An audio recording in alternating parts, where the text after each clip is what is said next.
आप देख रहे हैं न्यूज़ ऑन ट्रैक, खबर पल भर में। अगर मेरा वीडियो अच्छा लगे तो इसे लाइक और शेयर ज़रूर कर दीजिएगा। अगर मेरे चैनल पर नए हैं तो इसे सब्सक्राइब करना नहीं भूलिएगा, ताकि हम फिर मिलें एक नए वीडियो के साथ। तो चलिए बिना देर किए हम चर्चा करते हैं एक नए टॉपिक पर। भारतवर्ष के इतिहास में दो बड़े नीतिज्ञ हुए। दोनों ने नीतियों के संबंध में कुछ मानक तय किए और रोल मॉडल बन गए। आज भी प्रासंगिक हैं उनकी नीतियाँ। एक थे चाणक्य और दूसरे विदुर। इन दोनों ने बहुत राजनीति देखी भी और की भी। आज के भारत में भी इनके फॉलोअर्स हैं। राजनीति तो उसी तरह चल रही है, दो धड़ों में बट के। एक चाणक्य को फॉलो करता है तो दूसरा विदुर को।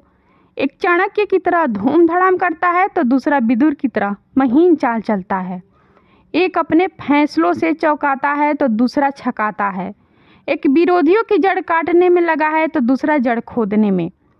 आज का चाणक्य सत्ता में है, बिल्कुल इतिहास अपने को दोहरा रहा है। चंद्रगुप्त का चेहरा तो सामने है, लेकिन कूटनीति तो चाणक्य की ही चलती है। नीतियाँ बनाता है, व्यूह रचता है, कूटनीति करता है, ऑपरेशन लोटस से सत्ता का गुल खिलाता है, तोड़ता है, जोड़ता है, फिर सत्ता का मुख मोड़ता है। जीत किसी की भी हो, गद्दी अपनी ही होगी। जीते कोई पर शासन अपना, नींद किसी का पर सपना अपना। वहीं अपना विदुर भी तो किसी से कम नहीं। निगाहें कहीं पर, निशाना कहीं पर, बड़े बड़े सुरमाओं का घमंड तोड़ा। ऐसा पलटी मारा कि दूध वाले दांत भी खट्टे हो गए। दुश्मन के दुश्मन को दोस्त बनाया। बिन बुलाए सूरवीरों के शिविरों में गए।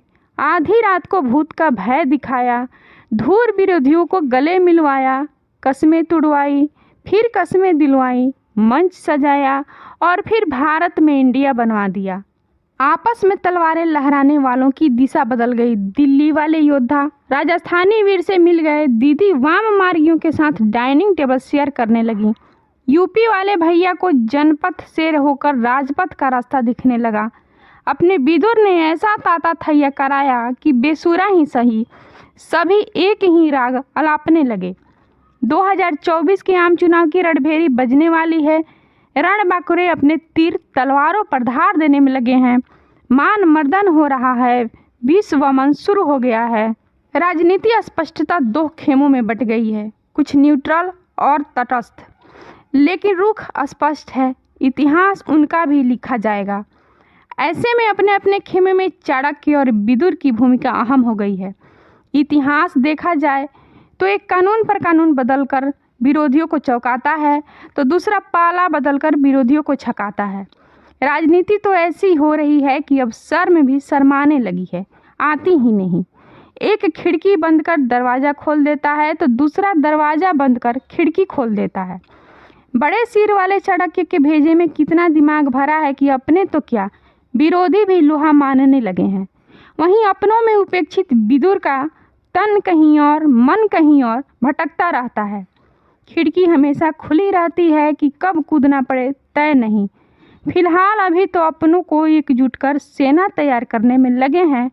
कभी कभी सपने में राजगद्दी भी दिख जाता है। आखिर हैं भी तो उसी परिवार के, तो फिर मन हिलोरे क्यों न मारे। किंग मेकर की छवि बनाकर चले थे, लेकिन मेकर पर इरेजर चलाकर किंग पर ताज रखना बखूबी जानते हैं। रियासत का ताज तो संजोए बैठे हैं, सल्तनत का ताज हासिल करना दूरदर्शी विदुर नीति की आधुनिकता है। दूसरी तरफ साम दाम दंड भेद के रूप में वो सभी हथियार चाणक्य के पास मौजूद है जो उन्हें अगली पायदान पर खड़ी करती है। हारी हुई बाजी को पलटने की हुनर रखने वाला बाजीगर शांत है। कहीं यह शांति तूफान के पहले वाली शांति तो नहीं। विरोधियों के गढ़ में सेंध लगाने की कला अच्छी तरह जानता है।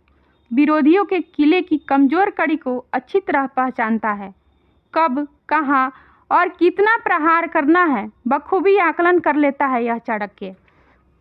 हमें तो इंतज़ार है 2024 का, किसका दांव कितना चल पाता है और किसका सिक्का खरा निकलता है और किसका खोटा, यह तो समय ही बताएगा। लेकिन हैं तो दोनों राजनीति के धुरंधर ही, जिनकी कोई सानी नहीं।